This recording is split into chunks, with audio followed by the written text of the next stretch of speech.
Hello, everyone. I'm Artemis Javanshir, a member of California Zoroastrian Center Public Relations Committee. And on behalf of our committee, I would like to welcome you to today's talk, Zoroaster's Vision of Environmental Preservation and its Relevance Today, the Role of Nature and Human Impact on Earth, Water, Energy, and Wind. But before we start, we'd like to go over some housekeeping rules. Please make sure your mics are turned off during the session. If you have questions, please type them in the chat and we will get to as many of them as possible. If there's time at the end, we'll ask you to raise your virtual hand and call on you to ask your question. Today, we have the honor of listening to a distinguished speaker, Dr. Surush Surushian, who will be introduced by Dr. Azadeh Hemmati. Azadeh received her PhD in Civil and Environmental Engineering from UC Irvine in 2023, and during her master's studies, she had the opportunity to take a grad-level course with Dr. Surushian, whose teachings and expertise has greatly influenced Azadeh's academic development. Dr. Surushian also served on her doctoral qualifying exam committee. Azadeh currently works at a private firm where she specializes in hydrologic analysis and hydraulic design for stormwater management projects. It is with great pleasure to ask Dr. Azadeh Hemmati to introduce our distinguished speaker, Dr. Surush Surushian. Azadeh Jan, the floor is yours. Thank you, Artemis Jan. Hello, everyone. Good morning. It's a true honor to introduce our distinguished speaker today, Dr. Surush Surushian, who was one of my greatest mentors during my PhD at UC Irvine. Dr. Surushian is a distinguished professor in the Department of Civil and Environmental Engineering and Earth System Science at University of California, Irvine. He is also the founding director of the Center for Hydrometeorology and Remote Sensing, CHRS. Dr. Surushian's contributions have been recognized worldwide. He is a member of the U.S. National Academy of Engineering, NAE, the International Academy of Astronautics, IAA, the World Academy of Sciences, TWAS, the European Academy of Sciences, EURASC, and the foreign member of the Chinese Academy of Sciences, CAS. He is also a fellow of the American Geophysical Union, AGU, the American Meteorological Society, AMS, the American Association for the Advancement of Science, AAAS, and the International Union of Geodesy and Geophysics, IUGG. His exceptional achievements have earned him numerous prestigious awards, including NASA Distinguished Public Service Medal, Bowie Medal AGU 2025, Walter Langbein Lecture AGU 2024, Dr. Honoris Causa Université de Montpellier 2023, Hagler Fellow, University of Texas College Park 2023, Honorary Member American Meteorological Society AMS 2022, Hydrological Sciences Medalist AMS 2021, Lifetime Achievement Award IEEE System Man and Cybernetics SMC Society 2018, recipient of 2017 Vintage Cha Award American Society of Civil Engineers ASC, Einstein Professorship Chinese Academy of Sciences, Prince Sultan bin Abdul Aziz International Prize, AGU Horton Medalist, and AMS Hydrological Sciences Medalist and Honorary Member. Dr. Surushian's work has had a profound impact on water resources, hydrology, and environmental sciences, shaping research and policy worldwide. Please join me in giving a warm welcome to Dr. Surushian. Thank you, Azadeh, and thank you for the invitation, Artemis. I hope one of these days I meet you in person. And Jamshid, thank you for all the help and advice you gave me earlier today. Thank you. Not to take too much time, I think we're going to try to start my presentation. And I try to make it so that It's not technical and hopefully will be understood by most people. So let me see, share.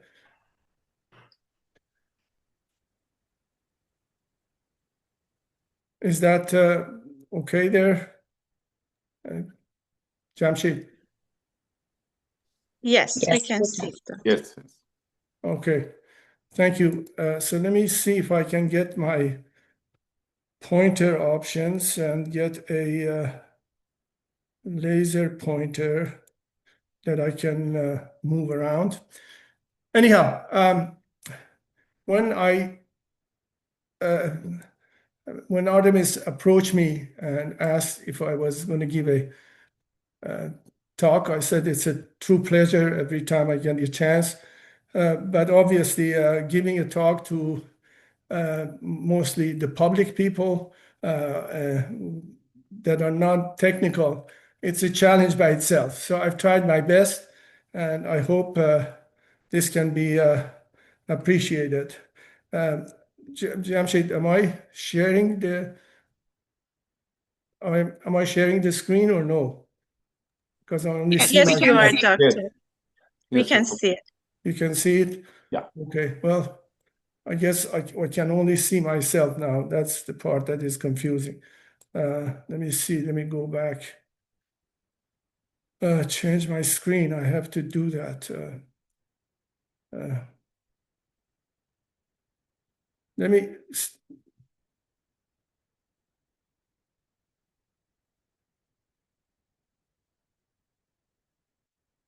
why has it gone into a mode that I can only see myself? I should be seeing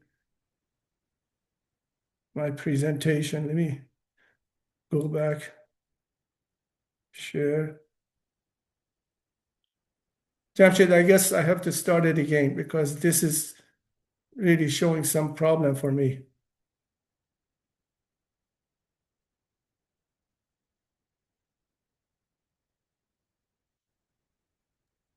Please try again. Huh? Try again, please. Yeah, I will. So is it okay now? Yes. All right, thank you. Okay, let me start my it shifted again.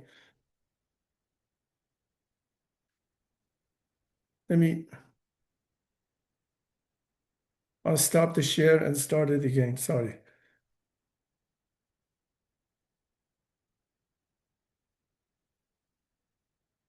Okay. So, let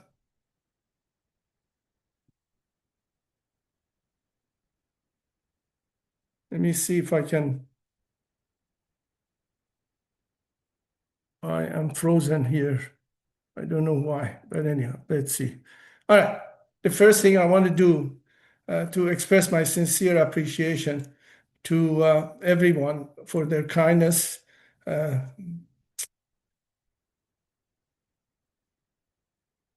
I have the same problem again. I'm sorry. Okay. And my appreciation to everyone for their kindness and calling me and send me messages regarding my being named the 2025 Bowie medalist by the American Geophysical Union. It's a truly a humbling experience for me. Okay, let me see.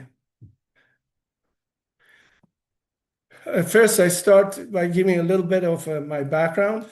I was born and raised in the city of Kerman in Iran, and I attended the Iran Shah High School. And upon my graduation, my journey started in life.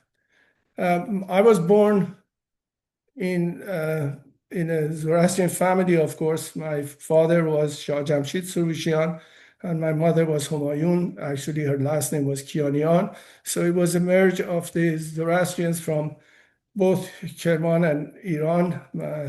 Kerman and Yazd. My mother was Yazdi, my father was Kermani. And my siblings, five of us, Arbiti, Surush, myself, Mahvash, and my late brother, Mirborzin, who passed away, unfortunately, a few months ago, and Anahita.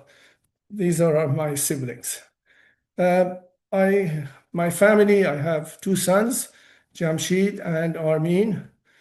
Jamshid works for a company of Intel, and my other son works as a professor at the University of Arizona. And like their mother, Shirin, they're all chemical engineers. And I'm the only one that is not. And my chemistry is terrible, pretty much so.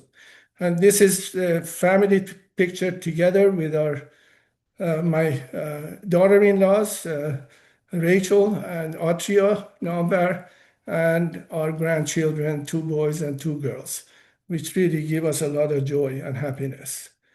So now let me get into my talk. My motivation when I was in high school in Kerman, my uncle, Hormuz Sarushian, who had studied agriculture actually in the US, had come back to Iran, and he used to get issues of the National Geographic magazine. And for us, the greatest delight was that every month we used to go to his house, and he would give us one of these magazines that he would receive to take a look at. In 1966, one of the issues was when Kennedy declared that the US is going to go to the moon, and there was this nice graphic about space missions, etc. I got so excited that I decided I'm going to go and become an aerospace and mechanical engineer and actually pursue that line of research. So my journey started from Kerman. In 1966, December, I went to Washington, D.C. to study English for 6 months. And from there, I went to San Luis Obispo, Cal Poly San Luis Obispo in California to study mechanical and aerospace engineering. And I finished that in 1971 and went to UCLA for graduate work to get my master's and PhD. So these were the two great institutions that I truly benefited from. Their recognition is already well known around the world. So in a way, I consider my education to have been truly an accidental thing. I was no planning except for the original one when I wanted to go aerospace and mechanical. So I went to Cal Poly, got my degree. I got accepted by a professor at UCLA to be funded to work on a NASA project. And I had taken off for 3 months or so, went to Iran for the summertime. And I'm talking about 1971. There was no internet. There was not necessarily a good way of communicating by phone. So when I came back, arrived to UCLA, I went to his office. He said, "Where the hell have you been? I've sent you a bunch of letters." And I said, "Well, unfortunately, I was in Iran. It was going to the mailbox at Cal Poly." I said, "So what about?" He said, "Fortunately, I didn't get the funding from NASA, so I have nothing for you." So it was a very upsetting moment in my life, and it was with another colleague. So I came out of his office. I had no choice. And as I was working on the 7th floor of the Belter Hall at UCLA, I ran into this gentleman. His name is Mohammad Torabi. I said, I didn't know him. He said, "Are you Iranian?" I said, "Yes." And so I told him the story. He took me to his office. He was an advanced graduate student. Said, "Why don't you study systems engineering and operations research?" I said, "What the hell is that?" So he explained it to me, and within 5 minutes, I was convinced this is the field that I was going to now start pursuing since I didn't have any funding. So I went to the graduate office, changed major, and I became a student in systems engineering at UCLA studying operations research. After 1 year completing that degree, I was deciding what to do because that was highly mathematical stuff. And I was talking to the secretary in the department. Her name was Francis. And this professor, John Jacob, was going to his office. He says, "Francis, what's going on?" He said, "Surush is trying to tell me what he's going to do with the rest of his life and what to study." So John went to his office. He came out. He brought me this book. And he said, "Why don't you study hydrology?" I said, "What is hydrology?" He said, "Go and take a look at this. If you're interested, come and talk to me in the next 2 days." And that's the beginning of my career. So I essentially decided to do hydrologic studies because I was born and raised in a farming family, farm owners. And I said water was always an issue in Kerman, and why not? I'll study water. So it turned out that I became a hydrologist, looking at the water cycle of the planet Earth from every aspect of it, but mostly the surface water part and to some extent the groundwater. So I became a hydrologist, and from a systems point of view. The big issue at that time was, what should I do for my dissertation work? Again, thanks to my late advisor, John Dracup, he sent me to USGS in Menlo Park.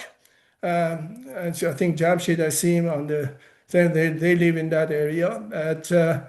So I talked to David Doughty, again, bless his soul, wonderful guy. He pointed me out to a dissertation work done at Imperial College London by a guy, Richard Ibbett, who is originally from New Zealand and is still in New Zealand. And that was sort of the basis of my work, which was to develop some mathematical approach from estimation theory to parameters, rainfall runoff models that are used for flooding purposes. And that took 4 years to finish. I had great mentors at UCLA, John Dracup himself, William Year, he's still alive and well.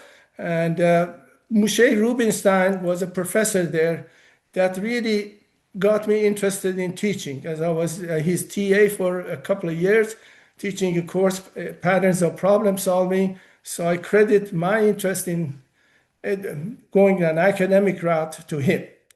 So how did I end up in academia? Unrest back home in Iran started in 1978. My parents said, well, you better postpone coming back to see what happens, as we were packed and ready to go back to Iran.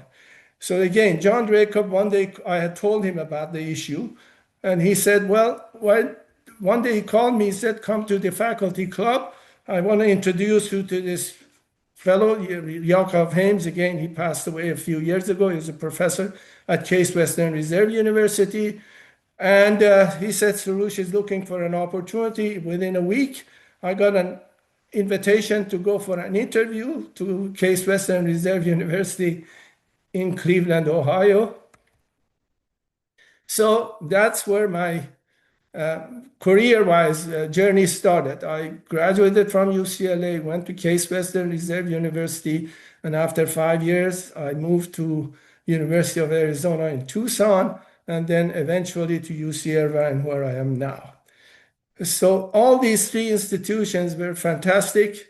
Each one gave me a different set of experience. In Case Western, a private university, as how to be proactive in getting resources and the funding. The University of Arizona, 20 years there. And by the way, my younger son is a professor there now. And then I came to University of California, Irvine. Arizona was just a fantastic place to study arid land hydrology and places that are short of water, like Iran. And these were the previous department chairs. Because I became department chair, I was one of the youngest department chairs there. Unfortunately, all these colleagues have passed away. And then in 2002, Ralph Cicerone, who was the chancellor at the University of California, Irvine, through a conversation I had with him about some other issue, jokingly said, why don't you come to UC Irvine? I thought he was joking, but he said, no, I'm serious. To cut the story short, he sent his provost to come to talk to me. At that time, I'd received the major National Science Foundation Science and Technology Center, and I was very busy with that. So it took 2 years to negotiate, and then 2003, I moved with about 11, 12 people from my research group, a few adjunct faculty members, plus a few of the students, and a few of them are Iranians. And then Diane was added as my assistant at the UC Irvine. So this is now 2025, so I've been here 22 years. So a few people have really had a major role in my research. Karen Humes is the person who introduced me to remote sensing. I had no idea what remote sensing was. David Gurridge at the US Department of Agriculture introduced me to field work, and I had a major NASA project for 10 years. And Jan Kerr was the person from the French Space Agency, and we were made a forced marriage to work together on issues of arid lands. And the other two were Edwin Wells and Tom Pagano, a few students of mine that really helped me in many areas of defining myself as a faculty member. So in other words, a few of the other people that have had a major impact on my role and for which I'm being recognized by this award is the first PhD student of mine, Hoshin Gupta from Case Western. And when I came to Arizona with Yoon Dwan and Dr. Gao, we did a lot of work on parameterization and conceptual modeling. Then the people on this side, on the right-hand side, from Colin Xu, Yang, and others were the ones that introduced me to the work that we are currently doing on remote sensing of precipitation. And Dan Braithwaite was the person in charge of my computer systems. So with Hoshin and Yoon Dwan, we developed quite a bit of work that is used by the National Weather Service on how do we take rainfall when it falls on the ground, and then how runoff or floods are generated. Those models are parametric, and with Dwan, we developed what is known as shuffled complex evolution optimization algorithm that is heavily now used globally by people who do modeling. None of the work that we do is possible if we didn't have the funding. And fortunately for me, I have had funding over 40 years from the National Science Foundation, National Oceanic and Atmospheric Administration in the US. NASA has been a major supporter of my work, US Department of Agriculture, Army, and California, the Energy Commission, and then National Weather Service, the World Bank, and UNESCO are our international partners and have been really great and helpful. You have to realize that a PhD student for 5 years is not that cheap because we funded all of them. It's about $300,000 for the 5-year period. So you need to have the funding in order to be able to do it. So let me now go to here. The second part of our research that I'm being credited for and has been on the application of remote sensing and satellite observations of the planet. As you see, a lot of satellites are now looking at the Earth. This is how we could use it for the benefit of understanding the water cycle of the Earth. So I'm sure some of you are engineers, you know about the electromagnetic spectrum bands. This is the visible range that our human eye see. On to the right-hand side, from where I sit, is what we call the shortwave radiations from X-rays, ultraviolet, the way to gamma. And then on the other side are the long-wave radiation. And your mobiles, all the radio and TV antennas operating in this side of the spectrum. So anything outside of this range is really important because if a human eye cannot see, if we have sensors developed to better look at those, such as the top of the clouds and how cold or hot are. Now you go to the doctor, they just rub one little thing on top of your forehead. That's remote sensing. So rather than putting something in your mouth to measure it, that's just an example. So let me see. So this is the visible range that our eyes can see. But outside of that range, some satellite sensors can see better. For instance, this is the bare soil. This is the way a healthy vegetation signal comes outside of the eye range. This is the range by which stress vegetation is, and so on and so forth. For snow, we get the different signal. For ocean waves, we get different signals. So if we have tools by which we can make these observations in different channels of the remote sensing, then we could probably make sense of those. And here is some of the satellites that have been used in my group. The top ones, I hope it works, is what we call the geostationary satellites. These are satellites that are parked about, I don't know why it froze, about 35,000 kilometers above the Earth. And they constantly look at the Earth every second. And that's how you see the Weather Channel reports of weather phenomena such as hurricanes, typhoons, etc. From 35,000 kilometers, while we get really nice high resolution in time, but the eyes are not that good as much as the sensors are very strong. So we have the polar orbiting satellites that go around the pole. They are about 1,000 kilometers or less, but once they pass over an area, they have to wait another 12 hours at minimum for it to come over the same area. So you get a snapshot of something, but you cannot really necessarily see a storm evolving. So we combine the knowledge from these various satellites in order to do our work. So one of the unique things about the work we did starting in Arizona was to really recognize that there is something called as artificial neural networks. At that time, there was no fancy words like AI, etc. And one bright student I had from Taiwan, we decided why not use that tool. So, this is the first inputs come into the mathematical framework for this, like a human brain, and it produces some output. So we developed what is known as the Persian system. A lot of people say that I influenced the choice of the word, but I keep saying that no, it's got two ends.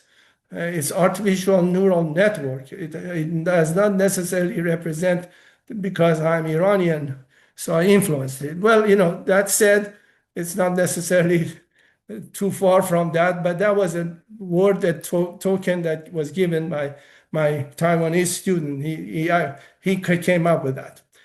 So our system has evolved over the past 25 years or so from the very basic model that Colin Shu developed. It's called the Persian, a 25-kilometer resolution global, to something that another student who is now a professor, Colin is a professor in our department, and Hong Yang is a professor at the University of Oklahoma. He developed a finer resolution to be able to take the clouds, classify them into different features, and of course there are papers on this. And then the most latest work has been by a Vietnamese student of mine, Phuong Nguyen, who has really completed the task, and we have a new version. So like anything else, science evolves, and we have to evolve with that to try to get better and better. So this is the version that we have used. So one thing that we have done is to create some user-friendly websites that most people around the world have access to for free. The first one is the CHRS Rain Sphere. You might want to remember the name, but you can go to CHRS at UCI. You go to our main website, and all of this information is there. This is what we call at the climate scale, CHRS iRain, and you can have an app of this on your iPhone, etc., and look at the weather for your favorite city, etc., in terms of rainfall, nothing else. This is what we call at the weather scale, real time. Every half an hour, it updates at 4 kilometers over the entire planet Earth. And then we have what we call the data portal, where the data is stored for people to come download and use it for their various applications. Okay, here's an example of what you see in iRain. I downloaded that yesterday, and you see this storm system is hopefully going to help Iran if the winds don't take it towards the north and brings it over Iran. So far this morning I checked, it looks promising. So this one, you have a tutorial. You can go in 5 minutes, you learn how to use this and manipulate the information at any place you want. The question is, you produce all these. Who cares? Does anybody use the information? Well, here is a map as of 2 days ago. Anything that is blinking is the people that have come from those different parts of the world in the past 24 hours to our website and try to use the information. This shows how much of the data from our websites they're downloaded for their applications. This represents the number of countries by the ranking of how much they are coming to use our information. United States, of course, is number one. India is second. And the private IP, these are people that are taking our data, commercializing it, and we don't mind. I mean, that's fine. Thailand, Indonesia, China, Israel, Iran is on the 8th level in terms of the coming to our website and taking the data and using it for different purposes.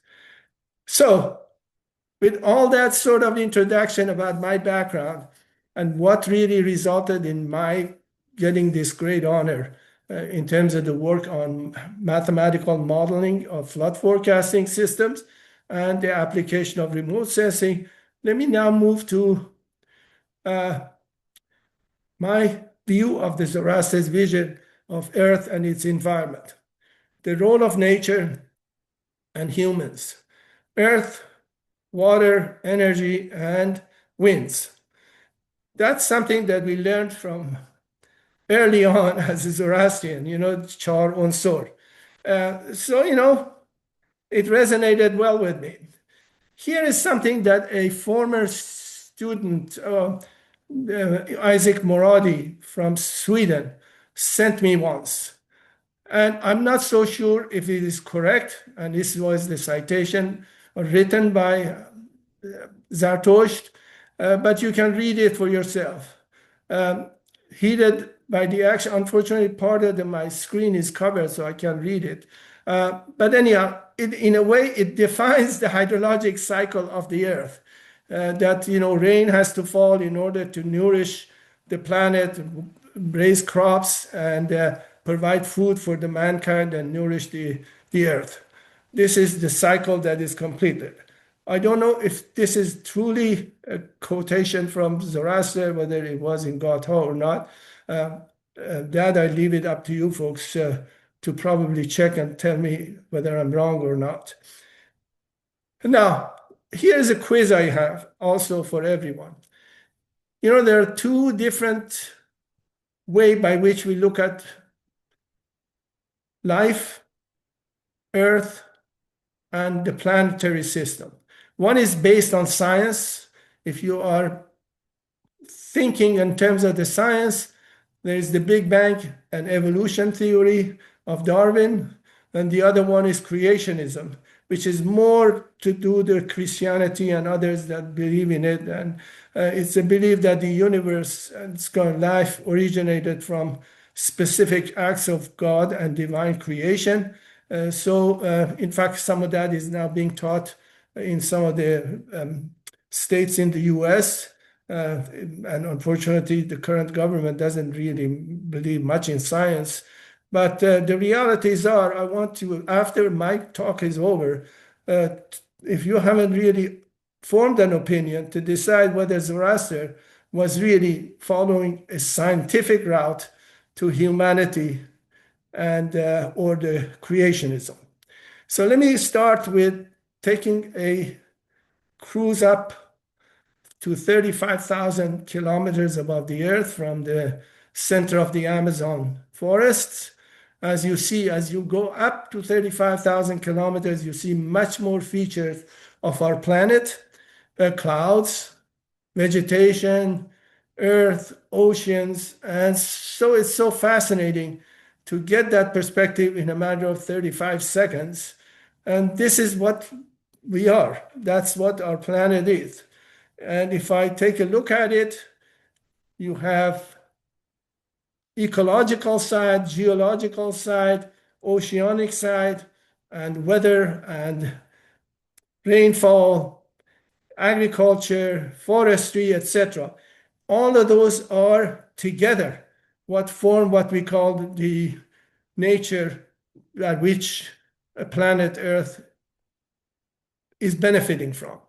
And our location with respect to sun is such that we are given that unique opportunity for human life to exist. So I come to those various aspects of the teaching of the Zoroaster. First is earth. The second is heat and energy, and then wind and atmospheric circulation and oceanic circulation. All of those have to work in order to make our climate work. So let me start with first earth structure. So please pay attention as I click on this. That will show 700 million years how the planet Earth has evolved to form the continents with respect to the position of the oceans. Because as you know, 3/4 of the planet is covered by water, and that's oceans, lakes, etc. But look, this, as I'm going through time, that's how land and continents have formed thanks to tectonic plates. And this is where our current shape is. And I just give it again. It's 240 million years ago. This is how it looked. And then 60 million years ago, as you see, India was separate from the European continent and South Africa wasn't connected. And this is what we see today. Well, 10 million years from now, it probably will be a different situation. So God knows who's going to be where.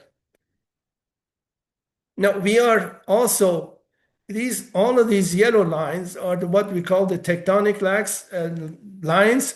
If you look at the planet Earth as a sphere, it's like an egg. And if you break the shell of the egg, this is what you see the way the planet Earth is as well. So this is the location where most of the earthquakes on the planet happen. The San Andreas fault that passes through California. A lot of them are in Central Asia, Indonesia, etc., Japan, that are always getting. So any place that you have mountains, these tectonic plates push against each other or rub against each other. And these are the locations where much of the earthquakes happen on those tectonic plates. The second part of the thing that influences is energy and heat. Our source of energy is sun. The core of the sun is 15 million degrees centigrade. The surface of the sun is 6,000 degrees centigrade.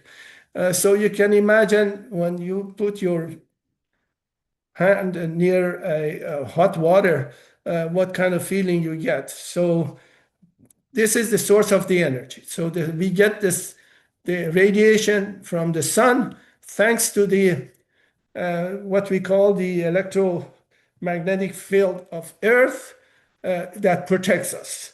This is mostly because the Earth itself, inside of it, at the core of it, is molten iron, etc. At high degree of temperature. It generates what we call the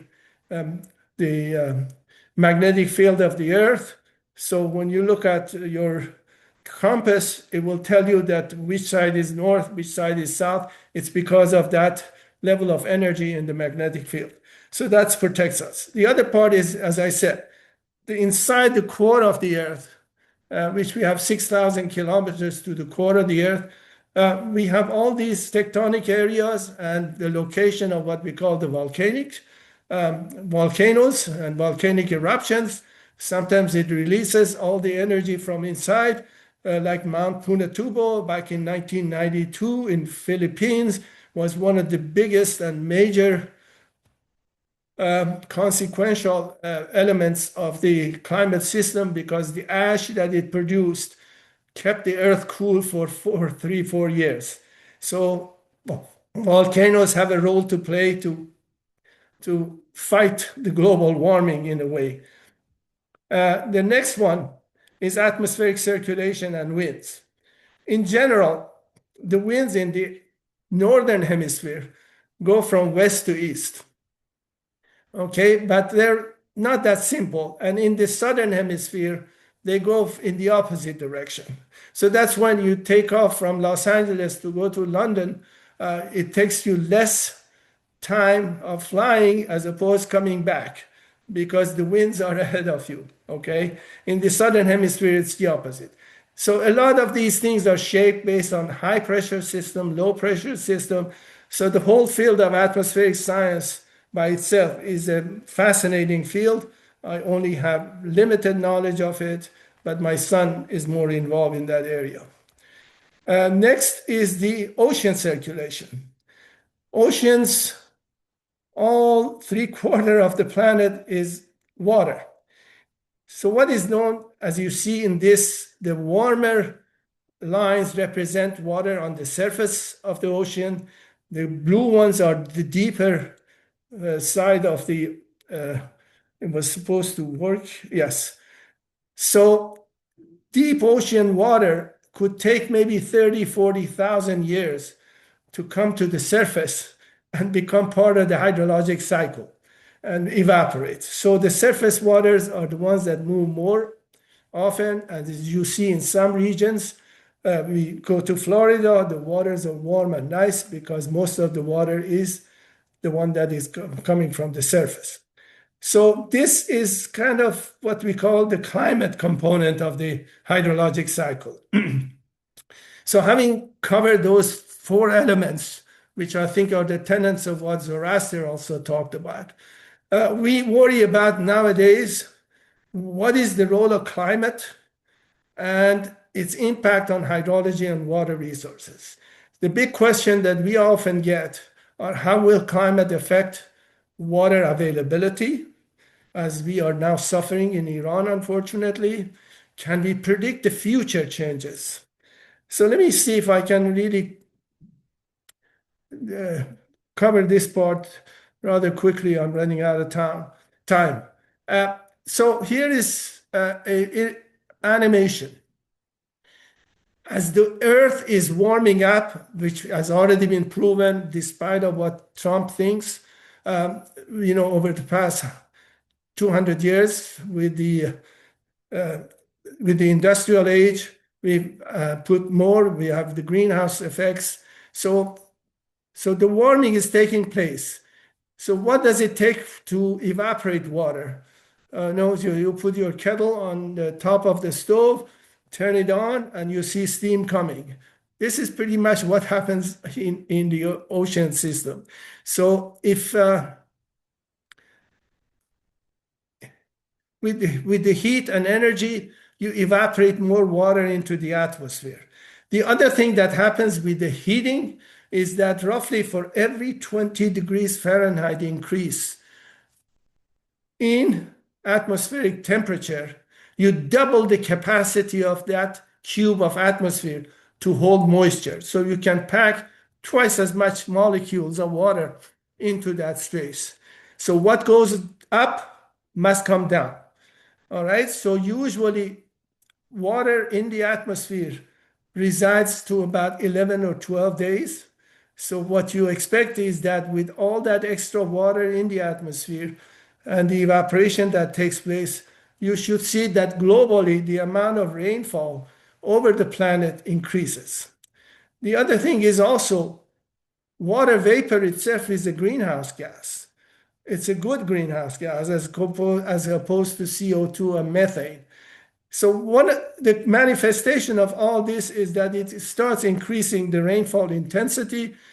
And as a result of that, we get droughts and floods. And these days, the news is dominated by, unfortunately, severe flooding here and there. Just recently, as of last week, in Thailand and other places that we have had major floods and the droughts that in some regions of the world. So anyhow, we concentrate on this lower end of the spectrum of the climate system. So stresses on water resources and related ecosystems, population is predictable. The second part is climate impact, less predictable because nature is highly nonlinear. It's very difficult to understand it as much as we try. But we have gained a lot more understanding as in the past, but it still has a lot to do. So if I look at the picture of the Earth, this is not unfortunately recently updated, but each one of these circles represent mega cities. And as you see in Asia, India, we have a lot of mega cities with high density of population. Iran, maybe Tehran is here. But in general, one thing it is true is that projected global population at that time was by 2025, which is this year, we would reach 8.3 billion. But we have already surpassed the 9 billion. But what's important is the line that I have here. It took 200,000 years of human history for world's population to reach 1 billion. And only 200 years more to reach 7 billion plus. This is, of course, thanks to the industrial age, technology, better agriculture, better sanitation, etc., that has really resulted in the growth of the population, which is, of course, wonderful, but at the same time, you've got to feed a lot more mouth. And this is the type of complications that we are facing. When I was in Iran back in 2067, when I came to the US, according to the demographic information from Iran, it was maybe 26 million or so. And now we have surpassed 90 million people in Iran. So then the challenges that Iran is facing were already known and unfortunately perhaps ignored for a long time. So the primary solution to satisfy water resources needs and address hydrologic extremes such as floods, etc., has been engineering approach. We control, we build dams, we build reservoirs, we store, we pump, and divert the water and transfer it through, let's say, the Central Arizona project. And for California, if you look at the map of California, there's a lot of aqueduct systems that bring the water from north to the south. We have major dams such as the Three Gorges Dam that produce incredible amount of energy and control flooding. And then Hoover Dam. US in general has about 70,000 major dams, but we've stopped building almost 20 years ago. China still continues to add because they need harness the flooding as well as to use the water for agriculture and power generation. They have already surpassed about 100,000 reservoirs and dams. What are other options we have for water? One is converting ocean water to fresh water. So all these circles that you see represent the distribution of where the water comes from. In the Gulf region, all our neighbors to the south are taking the seawater, converting it to fresh water, and that's why they don't have the same issues as we do. Unfortunately, in Iran, that has been ignored. And yeah, that's a political statement. For North America, we have a lot of brackish water, meaning that the salinity of the water is in the 2,000 to 3,000 parts per million, as opposed to oceans, which are 35,000 parts per million, because it takes a lot of energy to convert a gallon of seawater to fresh water. And the Gulf region, they have no problem with energy, but at the same time, they pollute the earth. That's a different story. So here it is. We can go from very dirty water to fresh water in a matter of a day. And the Orange County Sanitation District actually converts about 100 million gallons of wastewater every day to water quality that is fresher than distilled water. And then they take it and pump it back into the ground. And after a few years, they extract it. And part of it is used to block the seawater intrusion in Huntington Beach area, etc. All right. The consequences of poor water management and overutilization.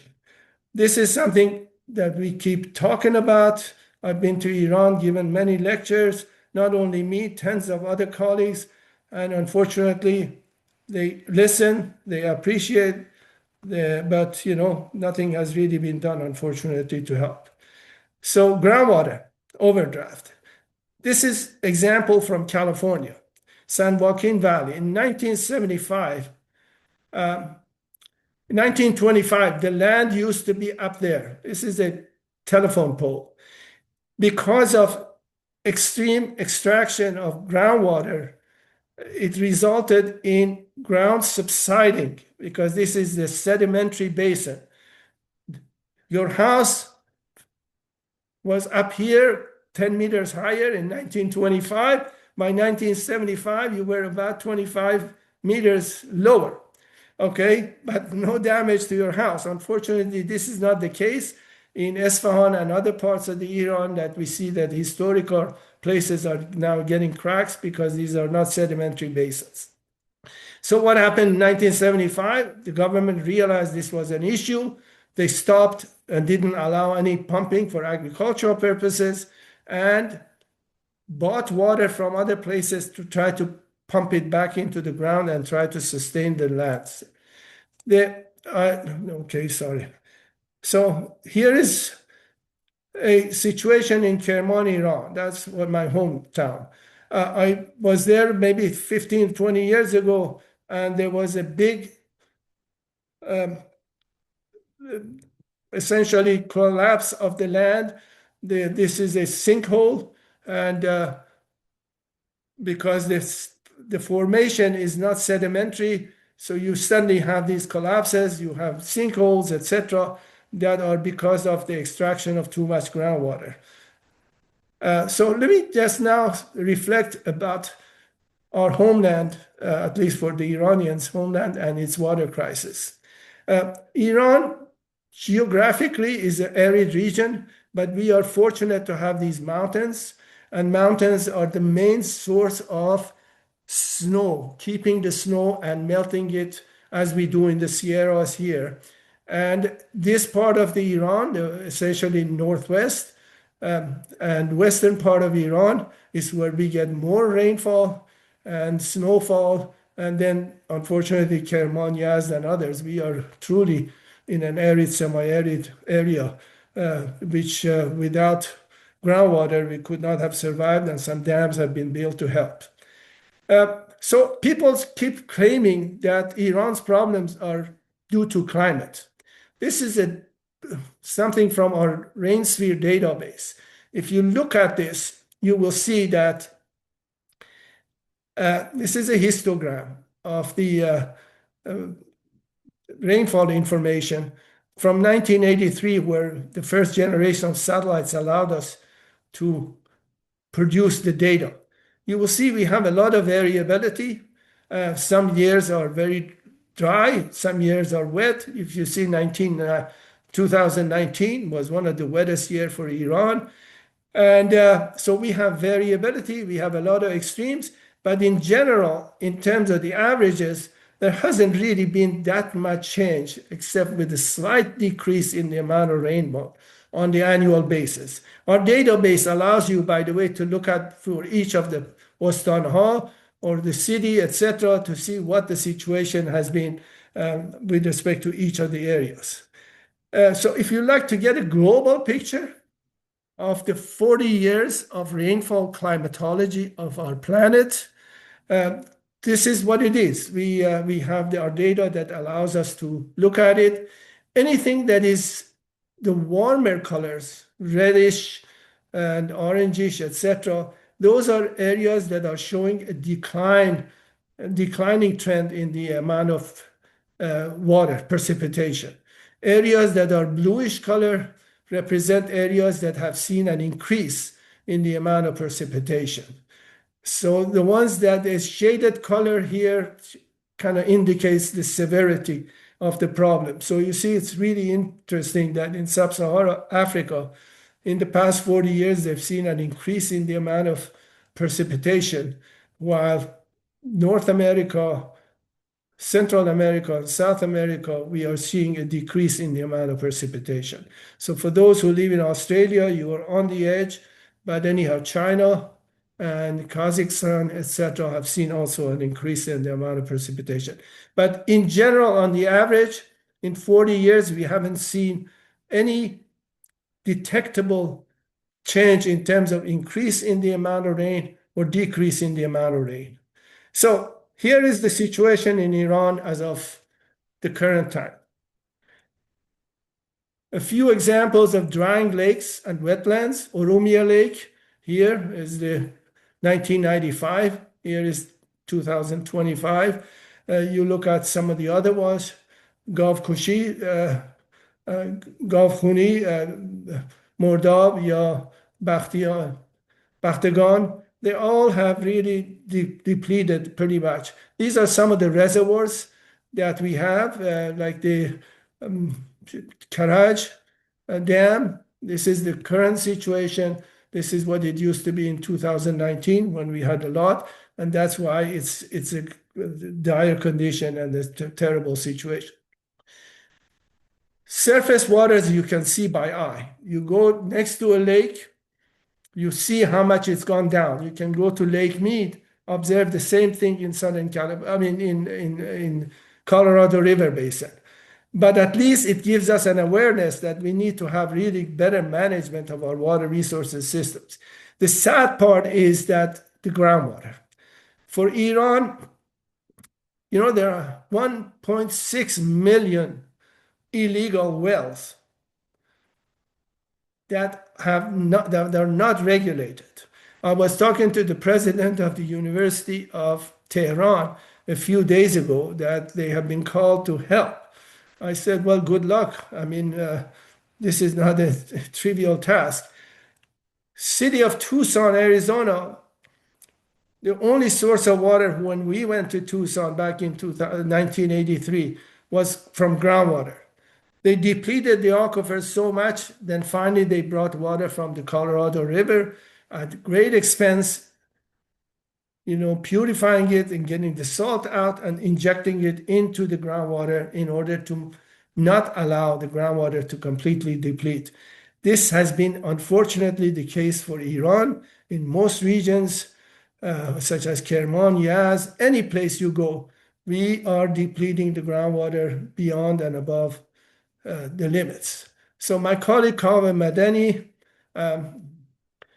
who's really a bright guy, he was the deputy minister of water, and then he was let go, and he's now successful in Canada. He runs the UN University. He always says the groundwater is like your, the bank accounts, checking account, and saving accounts.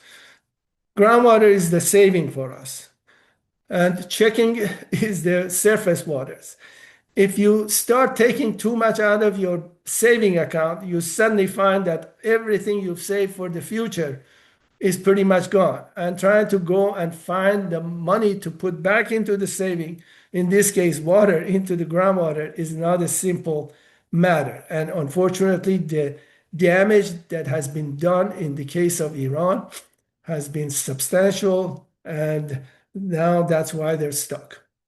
Okay, South Africa experienced the same thing in Cape Town. They ran almost out of water in 2019. And fortunately for them, a series of storms came and saved the day for them. But they have really very clear plans of what to do. Iran's climatology tells us that the rainy season for Iran starts like in October, and then it peaks in January and February and March. And then we taper down to May with little rain. So far, unfortunately, October and November have been very disappointing, not much rain in Iran. The only hope they have is that maybe nature will turn favorable towards us, and then we have more precipitation starting in little later December. In fact, the storm is now moving from Europe through Turkey towards Iran, and let's hope the winds don't shift it. So that's the only thing. And then, of course, we have the dust storms, and everybody claims somebody responsible for that. So we see this situation with the unfortunate weather, the sandstorms, etc.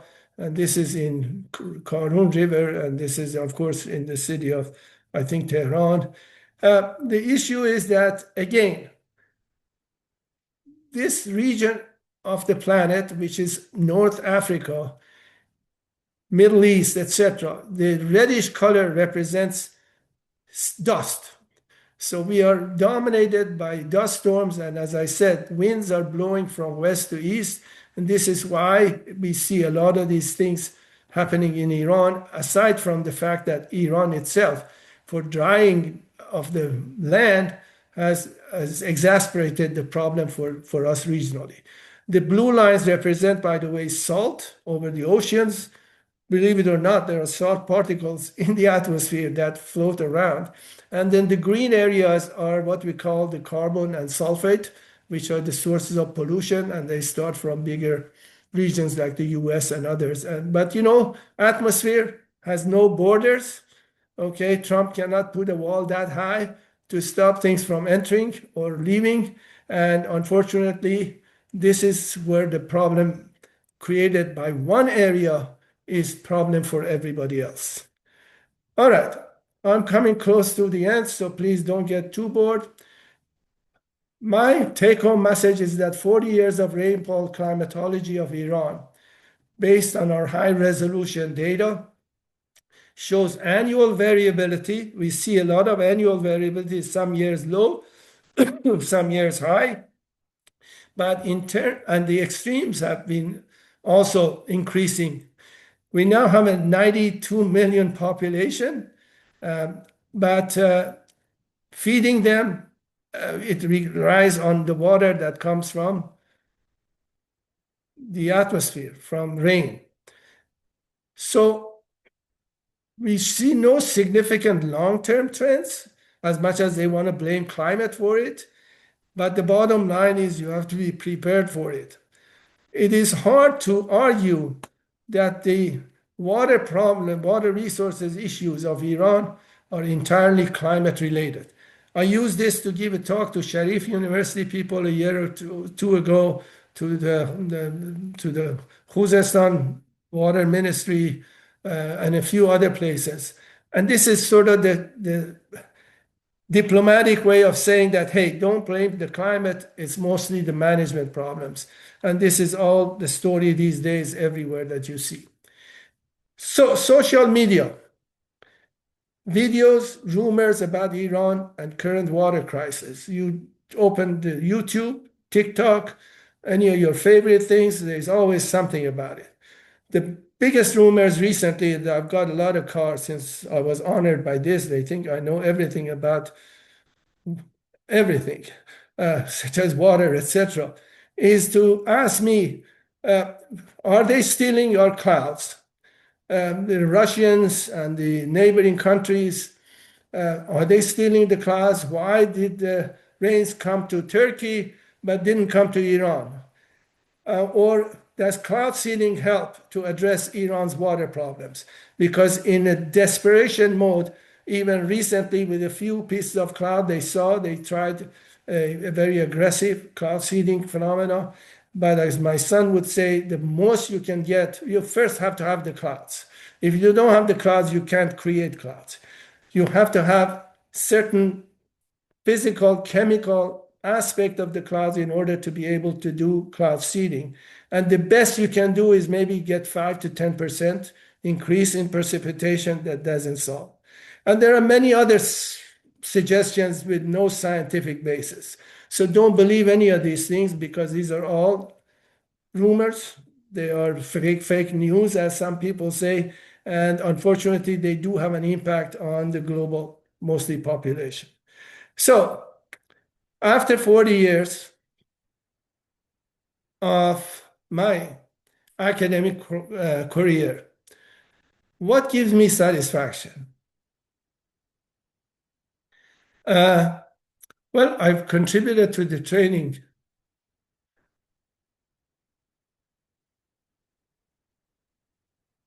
of 80 PhD students.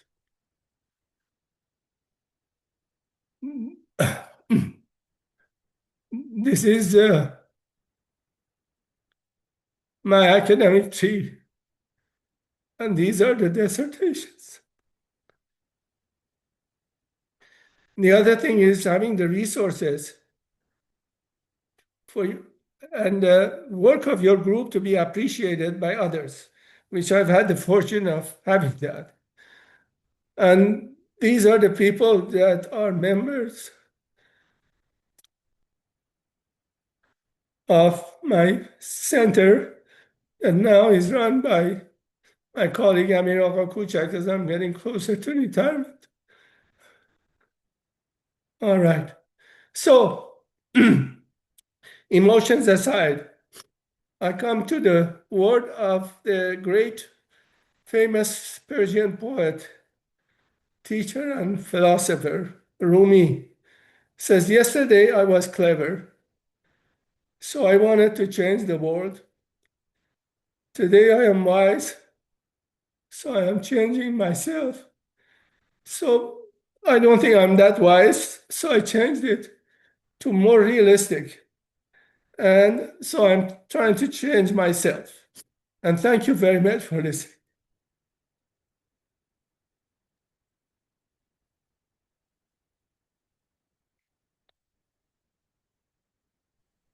Thank you, Dr. Sarushian.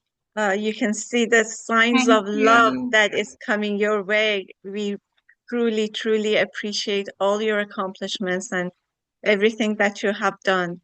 Thank you for this amazing talk and your insightful presentation.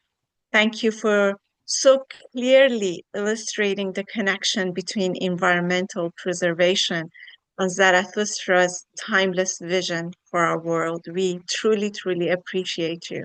Thank you. Thank you. We even have a note of thank in our chat from Peyman Kaviani, who I think you so beautifully addressed. He says, I want to ask Professor Surushian how many Persian students he has helped to come to US and pursue their dream in higher education. I myself was one of them. Thank you so much, Professor, for all your help to Persian and particularly to Zoroastrian community. Thank you. Thank you so much. It truly is a testament to all your accomplishments. I think a lot of us on this call are from Iran, and we are all very concerned about the drought in Iran and the decrease of water. And you addressed the reasons so beautifully. And you addressed also, the problems with cloud seeding. If there's anything else in that aspect you would like to add, please go ahead and add that to the conversation. And we also wanted to know the reasons behind the drying out of the Urumie lake. If you could also elaborate on that as well. Sure. I didn't really to put too much emphasis on that, but the realities are that as soon as you start building dams and really cutting this water source, which comes from the mountains on the west side of the Urumia Lake, to divert the water to other places. So you're depriving a natural and environmental system from getting the water that it needs. This is not unique to Iran. This is through in the Central Asia, with the Aral Sea problems. The Russians diverted a lot of that water for agricultural purposes, and then it resulted in kind of a drying of that region. In China, you go see hundreds of those situations. But the thing is that whether you learn a lesson from it or not. In California, we have the same thing. If you just drive to the east of the Sierra Mountains, there are lakes like the Owen Lakes that were completely dry. But we learned how to manage it. Okay, we may have lost Owen Lake completely, but there have been a number of other lakes that have been saved. So that's why, for instance, Orange County does a lot of water treatment and injecting it into the groundwater, only because you remember the slogan that was there from toilet to tap for drinking. That really had a very negative reaction from the people who the hell wants to have this toilet water to be to cleaned and put into my water lines. So that's why now they inject it, and after 2 years they extract it. So the problem was human caused. So now they're really stuck. They don't know what to do. And in 2019 we had a lot of rain. Luckily the lake bounced back, but as soon as it's a few years of lack of rain, you have the same problems again. So it's really pretty much partly human cause. It's not all climate related. All right. Thank you so much, Dr. Surushian, for that answer. Yeah, most of the questions that I see in the chat are in regard to how can we help as a community about the water shortage in Iran. And I think through your presentation, there's not much we can do. It just needs good management through those who have the power to do so. And I have another question about global warming. And let me see if I can find it.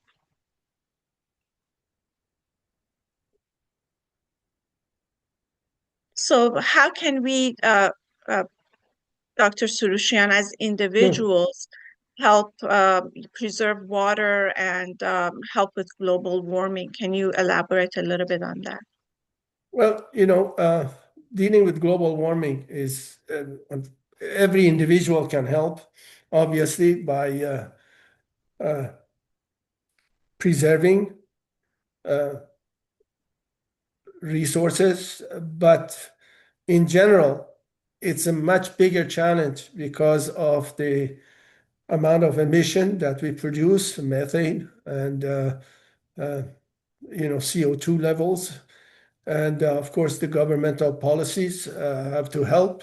The sad part is that the U.S. again is now out of the climate group of nations that worry about climate, and all the climate meetings that have been taking place. Trump has decided to pull them out. But hopefully the rest of the world, even China, has been very serious about it. At first, it was China that was all accused of causing all the problems, but that's not the case anymore. They're the biggest producers of solar panels, and they're producing a lot of energy. You go to the desert regions of China, and I've had the fortune of traveling to China almost 30 times. And recently was about 5 months ago. You're amazed how it has changed from 1993, when was my first trip, to the present time. It's just a matter of every individual can play a role, but unfortunately, the magnitude of the problems are something that takes much more concerted effort by the governments. Let's hope this is the case. Very true. And lastly, how does the water shortage in Iran compare to that of California? Yeah, that's an excellent question.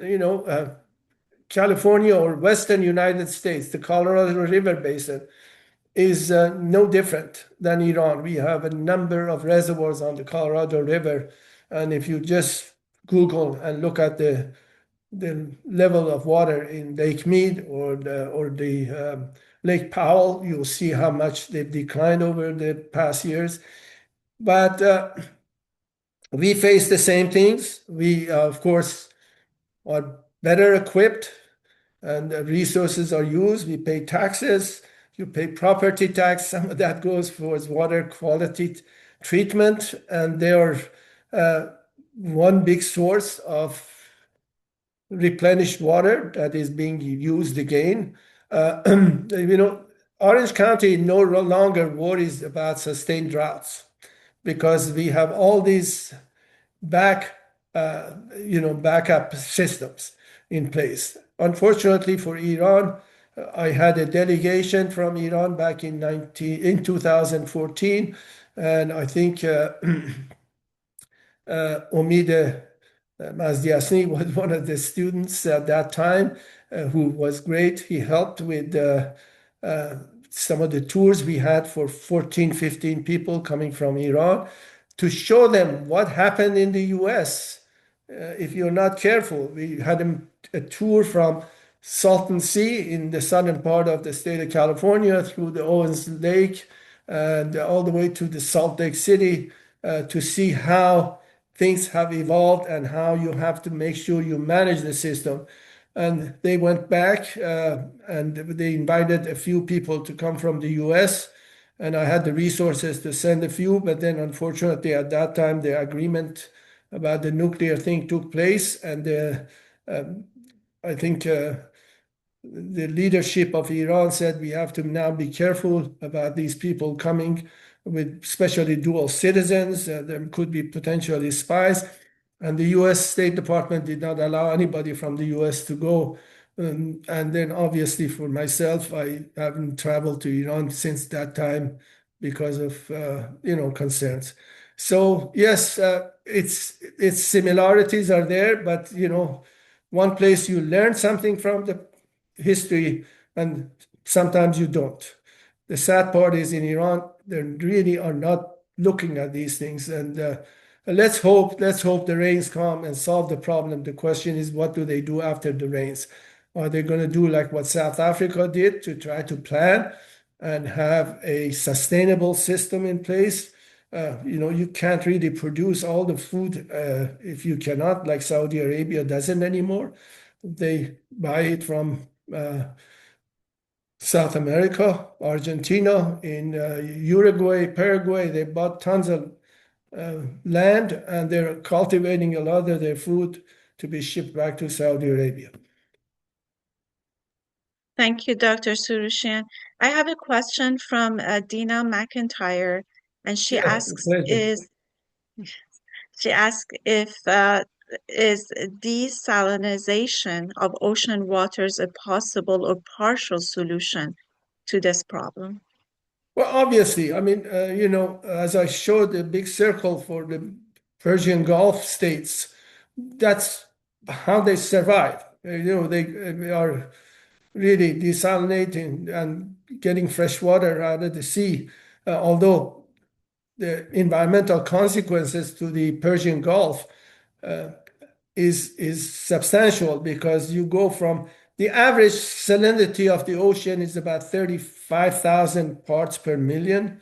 And then that area, because you're converting that to a lot of fresh water, the western part of the Persian Gulf, the salinity has now reached about 50,000 parts per million. So that has an impact on the marine ecosystem. But yeah, it's doable. Technology is there. It is a big consumer of energy. San Diego now has a plant. It was very controversial, but they had no choice. They're now getting the water from the sea. So yes, Dr. McIntyre, it's possible. Thank you, Dr. Surushian. There's also another interesting question with all the budget cuts in different areas of research. Have you been facing that as well? And how can researchers get help for their work? You know what? Maybe I was one of those lucky people that came at a period where there was a lot of these programs, such as NASA and NOAA. They gave us opportunities. We had a lot of funding. the fortunate thing for me is as I'm slowing down, tapering, I really don't have to worry as much about it. I still have some projects from the Asian Development Bank and the World Bank and Saudi Arabia for some research that really gives us money to support our students and postdocs. But yeah, it's a lot of challenges for the younger people in academia, but things come and go down and up. And let's hope that in the next 4 years, people will survive and hopefully we get, again, rational policies in place to support research. But for Europeans, it's okay. For Canada, it's okay. For Australia, it's okay. They have maintained their level of support. And I'm just going to mention the last question before we say goodbye. And that is from Bahram Bakhtiari. He asks, is water harvesting from air the solution in the semi-arid regions of Iran? Okay, Mr. Bakhtiari, I don't know exactly what you mean by water harvesting. The only thing that you can do is probably do rain enhancement and then supposedly cloud seeding. As I said, clouds have to be there. Then you can spray some of these chemicals into there to really to cool the air and then get water molecules fused together to create rain. But that by itself is a very minute amount of what's scientifically proven to be the cure, maybe 5 to 15% that you can get from that.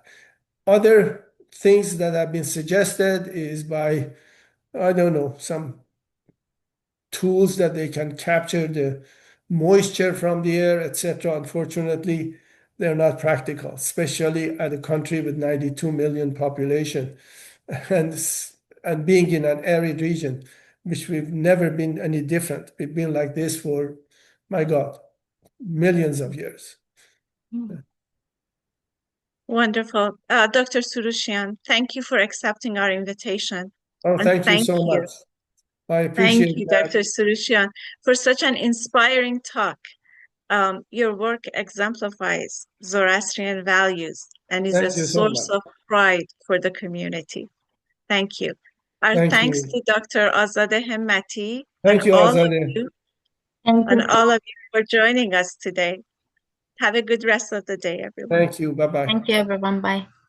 Bye.